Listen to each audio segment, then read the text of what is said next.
I was actually going to quit architecture and my father got paralyzed because Okay. we were in not great financial shape, and I was being a young chap at that time. You tend to escape certain situations of life because you never faced what it is to be poor. My wife and me took a very emotionally difficult decision to sell whatever we had. Earlier, I used to be very short-tempered. I would bash my head against the wall or throw my mobile phone. Now people tell me I've become very calm. Do you meditate? I don't meditate, so I pray every morning for almost 30 to 40 minutes. Followed our parents' footstep. True. I think this generation is not there. Though this generation is very clear on their ideologies, they may be a bit distracted, but I think they have a lot of clarity. When you have nothing, there is no fear of losing. Absolutely. When you have something, then you have the fear of losing. So I call myself as the chief troubleshooter of the organization.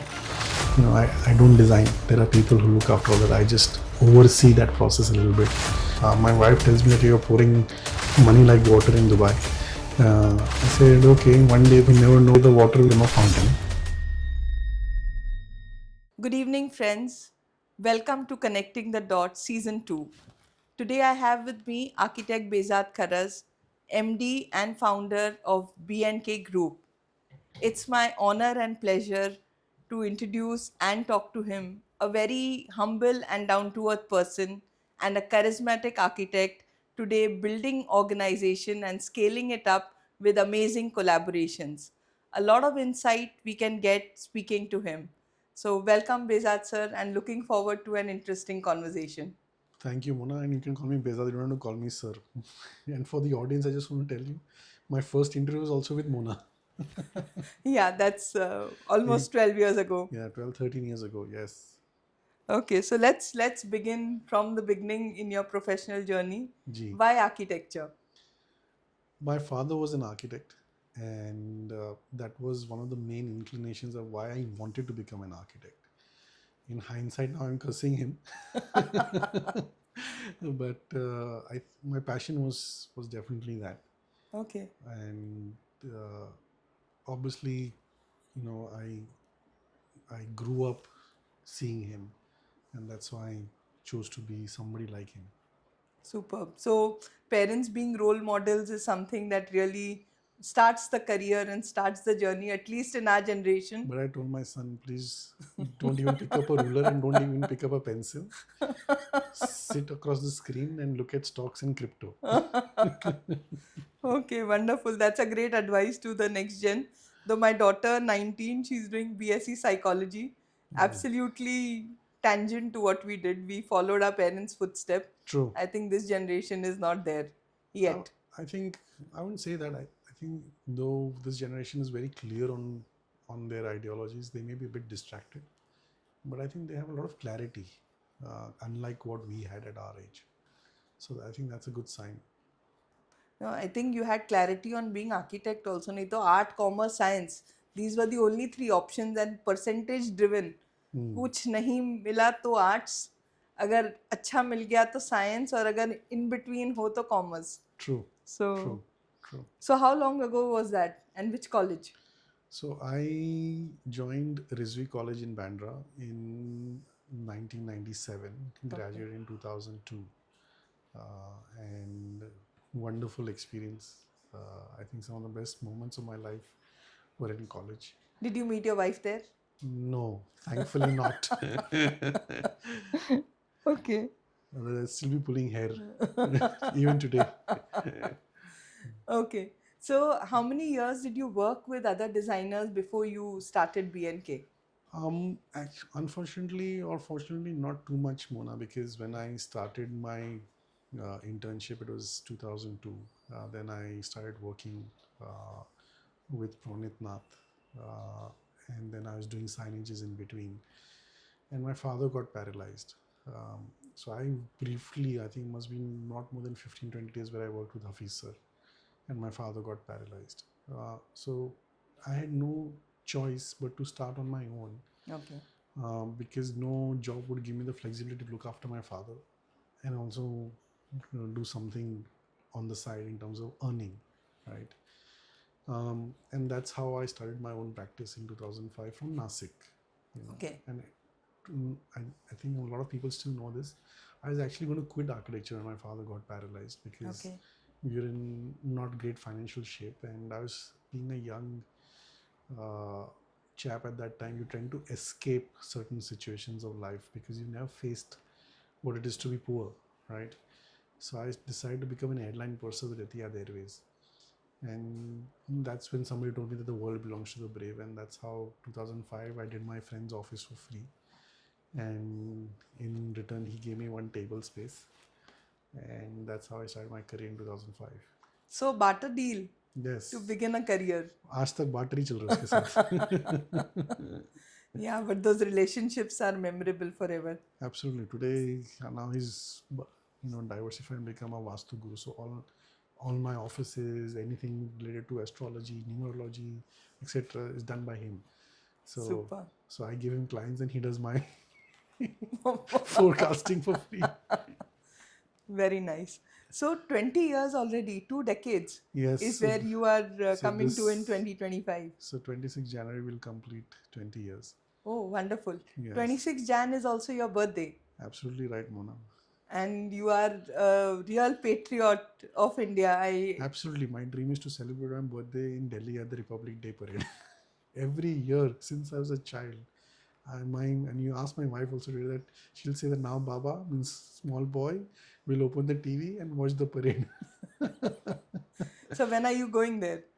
So, the day that I start knowing the Prime Minister of India so that I get a front box seat is when I'll definitely go there. You don't want to march and parade there. You want to go and enjoy the view. Salami ठोकनी है हमको. Super. So I think the way you build your destiny, Yes. okay, and the way you've turned things around. I think 2005, when you say it was a start point to Yes. again COVID, which became a start point. Right. I don't see it to be a very distant dream. I'm sure 2027 you will be in that Prime Minister box watching the parade. I hope so. I mean, all I can say, Mona, is that, in spite of all these highs and lows that I've seen in my life, and everyone works hard. Like I keep telling my son also that we are blessed. Why are we blessed? Because the peon in my office is also working hard. The rickshaw driver is working hard. The vegetable seller is also working hard. But there are those few people in life who are blessed by God, who work hard and also are given those kind of returns, right? And intelligent hard work, right? Your temperament, your values is what takes you further, correct? And that is exactly the learning that I've had over these last 2 decades. I keep saying that I've seen two cycles as an entrepreneur. One to become one. So I've seen what it is to, start from zero, become successful. Then again see a very, very bad low point during COVID, and then again coming out of from there. It definitely made me stronger, correct? And my family has seen this transition as well, especially my wife, right? And I always believe that as long as your human values are still intact, any circumstance will not shake you, right? And don't allow yourself to be shaken. And nobody is able to. You should not allow anyone to dictate what you envisage for yourself, career-wise, family-wise, etc. Whatever it is. Many times I get bogged down that this person cheated me, this person behaving so oddly, this, that, etc. I get frustrated at many times, but then I keep going back and saying that don't let this person affect you, right? Don't let it affect the vision that you build for yourself, right? And Behzad Kharas can emerge bigger and greater out of this situation. And that's what drives me every day, because I've seen so much of adversity, and I always believe that in every adversity there is opportunity. Absolutely. So God has given me a lot of opportunities. I've been intelligent enough to latch onto them. That's the only difference I can say. The rest we all work hard. So, a typical format that one sees is there's an architect starting his own practice, Ji. maybe growing at a point and having one or two or three associates, Ji. and that's about it, Correct. And then maybe 30 years down the line, looking at retirement and something or the other. But the way you've taken things to the next level, from an individual to corporatizing the entire BNK group to building so many horizontals, I would say, instead of verticals, is amazing. So, do you want to take us through the journey of 2005 to 2020, which is architecture, design and build, to where things have changed now? So, Mona, when I started, and you've also seen me from my early days of my career, right? Uh, the business and most practices in India are very person centric practices, correct? I also was a person centric practice. The practice grew. Then in 2010, I realized my contractors are making more money than I am. And I'm running around 40 sites, getting only 5% fees and not making enough money. And then, my quality of design is also dipping. So I said, we're taking half the shit from the client, might as well take the entire shit from the client and get at least remunerated accordingly. That's why I started doing turnkey in 2010. But again, very proprietary ship model. And then you start tasting success. With success comes wealth, right? And then comes also at that age comes mismanagement of success and wealth, right? If uh, I also was very rigid. I was not self-critical. I was not evolving with time. I would not give renders. I would say I will only sketch and show you materials because I was very good at sketching. Then people started showing 3Ds and I would never show 3Ds. So I was losing out to my competition or to my peers, let's put it that way, correct? Competition is not the right word. Um, and then, uh, you know, I did not have process and I did not have people. Everything was very centric to me and I was all over the place. And when you're doing turnkey, if you're not systematic, you will lose money. And that is why many designers don't do turnkey, because one is that they don't have the risk appetite, to the skin to for your clients to look upon you as a contractor as well, besides an architect, right? Um, and when you start applying materials and then clients say, I'm not liking this, break it, now make something else, they're not going to pay you for it, right? Because you did not have a proper documentation system. And that's how it led to a domino effect during COVID. Uh, and when you have wealth, when things are going great for you, you start. Uh, I think one big mistake which most designers and most people, I don't even say designers, but most human beings do, is that they'll start either assetizing their money at the wrong time, or they will not invest correctly. That is exactly what happened with me. I didn't invest correctly, Or right? even take on more risk, more challenges. And I was very happy in my own shell, correct? Because when everything is going well, then you're in your shell, right? And you don't want to go out of your comfort zone because सब कुछ ठीक चल रहा है. And then came COVID. Clients did not pay us. Uh, we had invested in a lot of real estate, which was on debt. So we had to service that debt. Then to service that debt, then you take on more debt because you're not getting any money from anywhere. So you started becoming a debt trap. And then I realized that this is just going to spiral me into a spot from where I cannot come out. So we, when I say we, means my wife and me, took a very emotionally difficult decision to sell whatever we had, stabilize the cash flows, stop the bleed, uh, reflect upon, I would say, where I went wrong. I don't blame everything onto my clients, right? As I said, at that point I became very self-critical. So actually, COVID was a blessing in disguise for me because it gave me time to introspect. You know what I did wrong. Earlier, I was in this. Whenever you're in a self-pity mode, you're always blaming people for whatever bad is happening to you. And I say that I can't be constantly be in this self-pity that some people did not pay me and this happened to me and that happened to me and that is why this is happening to me. I said I have to take, if I was able to take the onus and the credit for my success, I should be able to take the onus and the credit of my failure also, right? And that's when things started turning around, and that's when I started believing in investing in two things: people and process. As I said, I am still very self-critical. Um, and I realized that I don't want the business to be centric around one person's ability. Like I said in the beginning, it was like a one person's practice or a singular person's practice. That's how in 2020, then I realized I was not on Instagram. I was not, putting things out. I was not doing any marketing like other architects. Uh, I was not going to many events. and things like that. And then um, things changed. Then I realized what I need to do for marketing, what I need to do to generate sales. Then I realized the ability to uh, expand on somebody else's ability, right?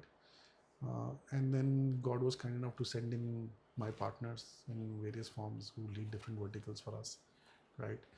Um, and all this at a troubled time, correct? So the opportunity was there. They were also going through a similar phase, but somehow, as I said, God has been kind to me, and somehow the other, I'm able to put the pieces of the puzzle every day, correct? And that's how we grew. And I always wanted, and that's how I decided that I will not do only residential. Now we have very detailed, so we merged the firm from Singapore, so they're looking after all our hospitality projects sitting under the Dubai office. Thane, Pune, Chennai looks after workspace. We have another office in Lower Parel which looks after healthcare. And every vertical has different design teams, different projects team. So there's no, one person doing everything in anything. Like most practices, you'll have an architect who's doing hospitals also, who's doing malls also, who's doing hotels also, who's doing educational institutes also. Nothing wrong in it, right? I mean, but I chose to divide everything specifically segment oriented because it becomes very focused, you know, on a particular subject, and you're dedicated to that subject. So as a firm, you're known for that particular subject. So that's how we No, I created. think, yeah, it's also the mindset because to handle a residential site which is so emotion driven Yes, that every individual wants mera wall, mera ghar, mera kamra, mera furniture, to a commercial space which is more functional and you want it delivered in a X and scale. budget and in a you Correct. need different So mindsets to I handle. agree with you. So, and it's very nice and intriguing because now today when I so now that we are a multidisciplinary business or practice, there are certain projects where the workspace team, which is KBNK, is doing the offices for the end client, and my resi or hospitality team is doing the public spaces of the same building. You know, same ways when it comes to healthcare, the same team is doing the public spaces of the hospital, whereas the healthcare team is looking after all the functional requirements and all the specifications, etc., etc. So it's a great blend that I started realizing that this whole practice is evolving to.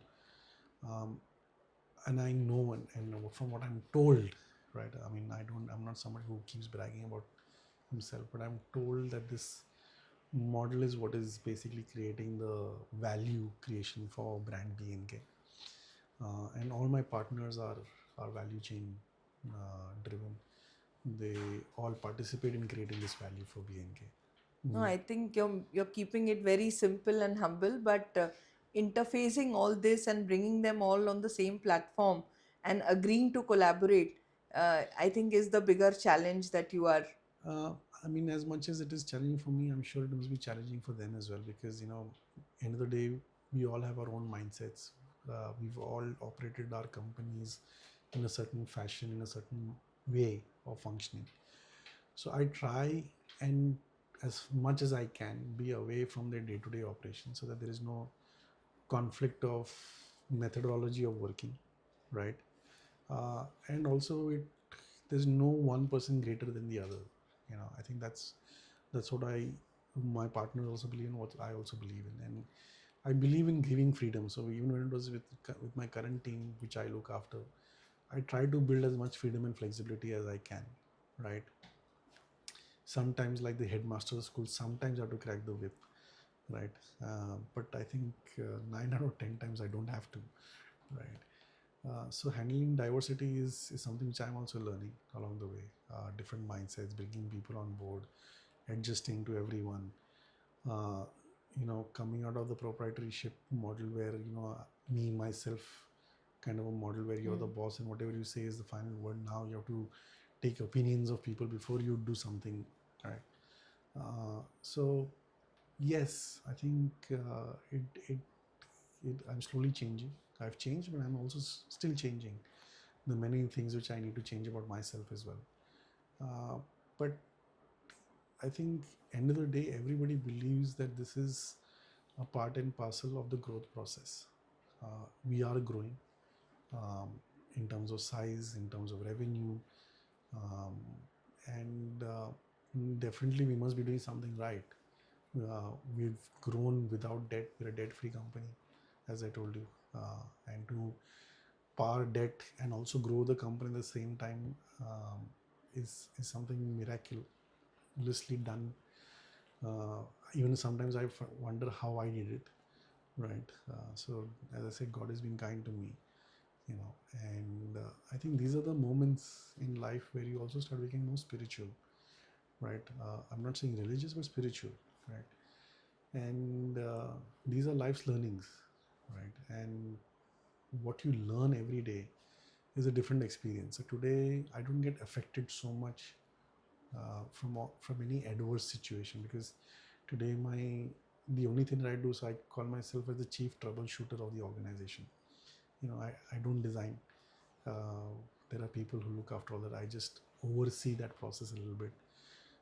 I still look after a little bit of my sites. That's where my uh, skill set is. But in general, I look after the overall growth of the company, operations, setting up new companies, looking at new talent, trying to see if they can merge and come on board and be part of BNK and amplify. So I basically look after forward integration now. And in this entire process, it's a learning every day. So while you're managing larger teams, international Collaborations people, and work.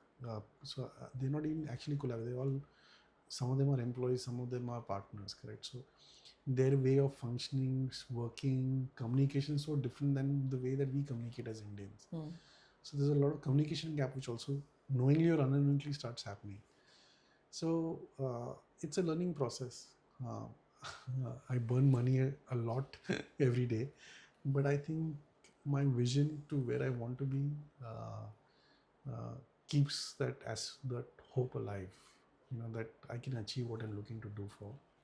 And as I said, I don't let things affect me so much as they used to earlier. Earlier, I used to be very short-tempered. You know, I would bash my head against the wall or throw my mobile phone, or things like that. Now people tell me that I become very calm. I'm very patient. I listen out. Even if my sometimes staff or senior people in the organization shout at me, I take it with a pinch of salt and make them understand what they've done, right? If I have to apologize, I'll apologize, right? And try to find a way to come back on course. If they can't, no problem. We find somebody else who can join the train. So Absolutely. BNK, I mean, in our last Diwali party, I was saying that BNK is like a train.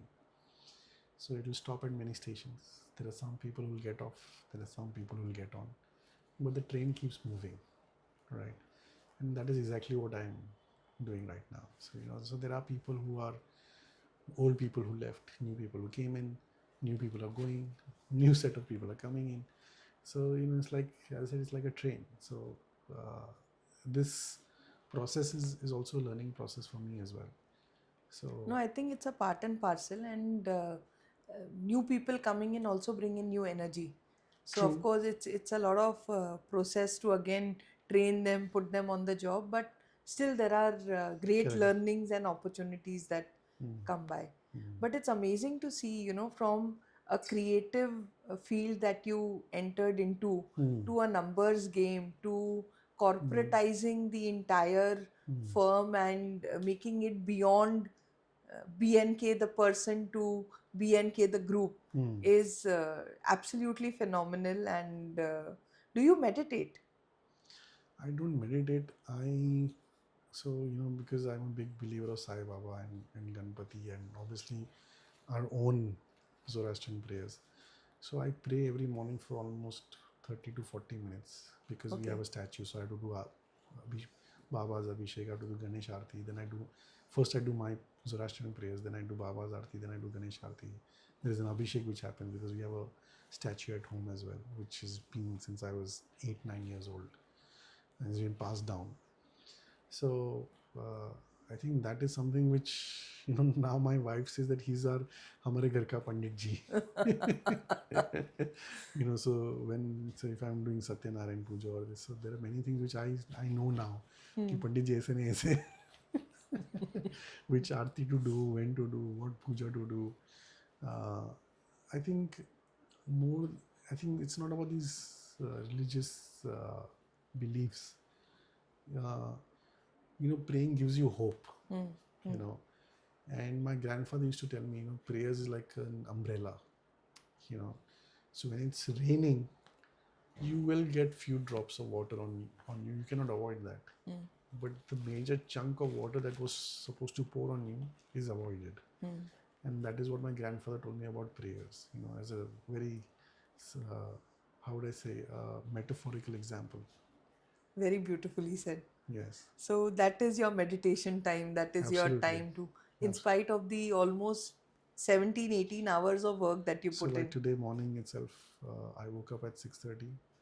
Uh, exactly 7:15 I started puja. 8:15 I finished. 8:30 I was out of the house. From Lower Parel I went to Powai. From Powai I went to Matunga. From Matunga I came to Lower Parel. From Lower Parel I came to Worli. From Worli again I had to go to Lower Parel for a dinner. From there I'll go to my house again at Lower Parel. So by the time my day ends, it will be at least 10:30. And my phone, I shut it off between 11 to 6:30. But my mind is constantly working. So there are some times when I'm up and, so some of my staff gets irritated that I keep texting them. But when you're expanding and when you're working in multiple zones, and you're working in multiple roles also, you need to move from one aspect to the other. So many times I forget because I'm not getting young. So I keep texting people that this is what you have to do, this is what you have to do, this is what you have to do, etc. So now I've told them, please keep your phones. When he says Behzad Kharas, put the notifications off. I wouldn't mind if you don't. I'm not expecting an answer immediately, but the thing is that I just ensure that I've passed on the message. So, I'm a very morning person and Karan is a very night person. So, there used to be a time where he will stop mailing and मेरा mail थोड़ी देर बाद शुरू हो जाएगा. So, बंदा कहता है भाई 24/7 I'm engaged with you people. क्योंकि एक रुकता है दूसरा शुरू हो जाता है.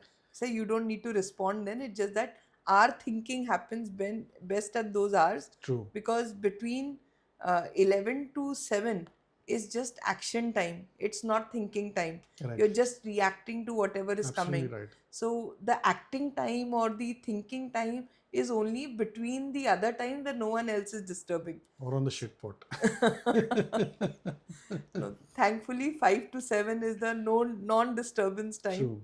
So you don't need to run to the washroom and be there. It's the time to strategize. It's how you want to plan out the day, many things that you want to factor in.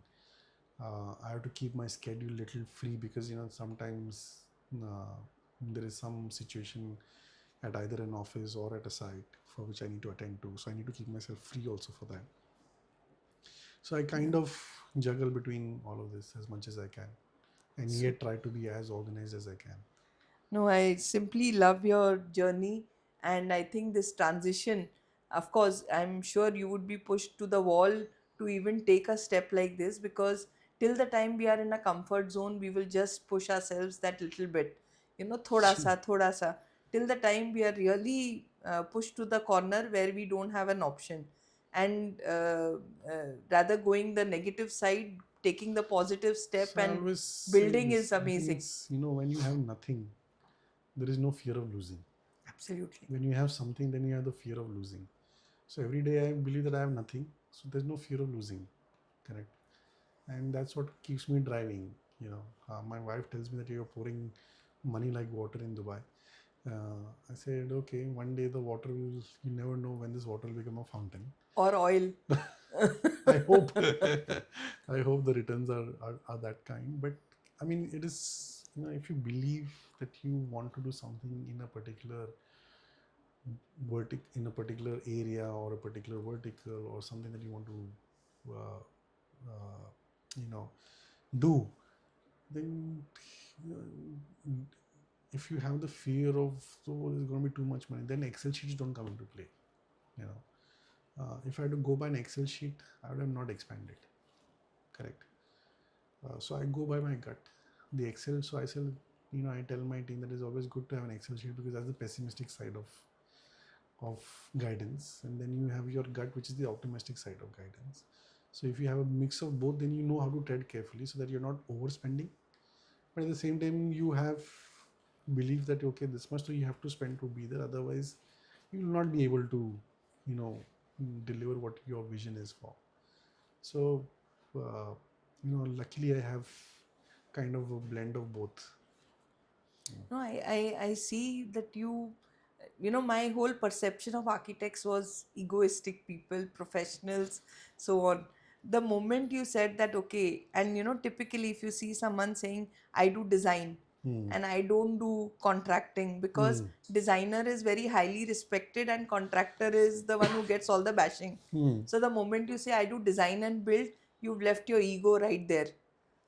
The moment you say I have collaborated, Hmm. it's dealing with people who are equal, or giving them that equal Hmm. opportunity Hmm. and still trying to maintain a balance. So I'm sure you've kept your ego outside somewhere, buried it in the COVID times, and building it from there. But Sorry. where I see it, and I'm really, really looking forward to that. Your growth and scale journey is something that I would want to quote to people, that I have seen this journey through and through. You're being too kind to me. I think the most important uh, asset or value that a human being should have, okay, is to be humble, human, and honest. And that's how we brand our company also on this philosophy. Um, it's not that I was not egoistic. We are human beings, right? Um, but I realized that this ego is not going to take me anywhere, right? And what am I going to say that, you know, I am Behzad Kharas from PNK Group, right? But if I walk out of the door, nobody knows me, right? People on the street, I'm not Shah Rukh Khan, right? So unless and until you've built an image where the whole world knows you, you have some right to become egoistic, I would say, right? But even then, even if you look at Shah Rukh Khan, he's not egoistic at all, right?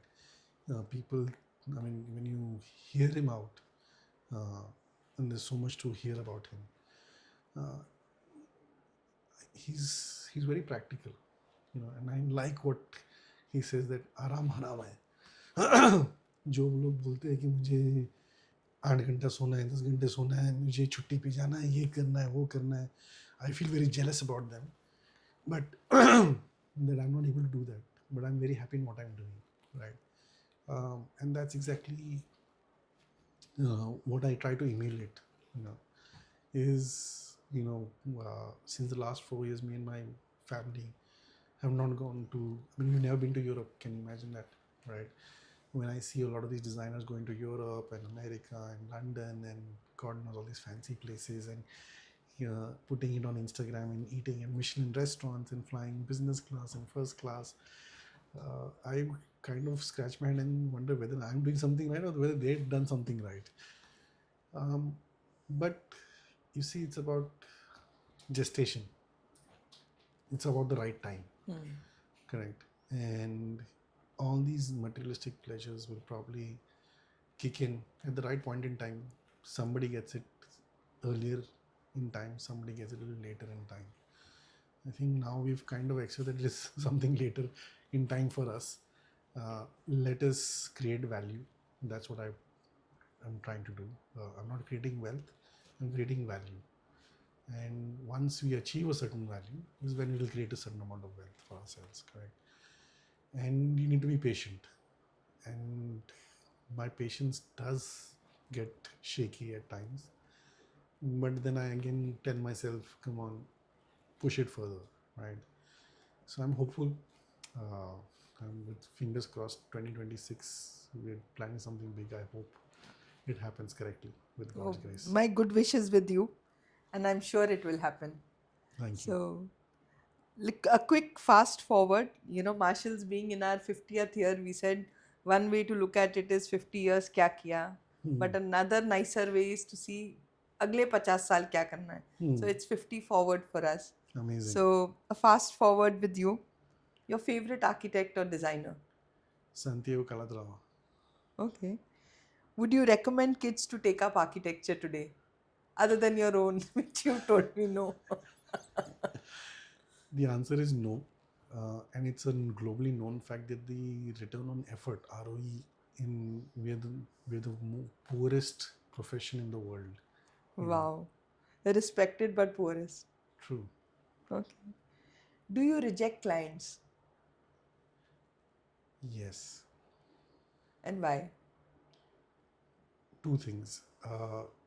One is because I feel that they're not of the same temperament that or the values that system that we have versus their value system. Or two is the scale of work. Correct. So I mean, being honest, the scale that we're operating, we can't take projects of below a certain scale because it doesn't become affordable. We don't demean them. We try to put them to the right people there. That's all. Okay. Nice. So, what is more lucrative, residential or commercial? Commercial, Any day. Timelines? no problem. I mean, even in residential, if you're doing show flies and clubhouses and lobbies, turnkey, Yeah, it's a faster job. Yeah. lucrative. So, what's your preference, architecture or interior design? My first love is architecture, but my practice is totally interior design. Now, I remember some global projects that you've done out of India, which were Yes, complete design and build yes, right from, ground up. yeah, Yes, yes. and in a different country where you're You, dealing with different rules, regulations, yeah, and so on would have Uganda. been a big learning. Yes, So, best customer to work with, decisive or experimental? decisive. Okay. One word to describe your design style. We don't have a signature style at all, you know. So we do everything and anything under the sun. Okay. So as I said, because we're an organization, we've not branded ourselves to a particular style of design. We practice any form of or any style of design which suits our clients' needs. Right. Okay. So, coffee table books or Pinterest boards? Neither.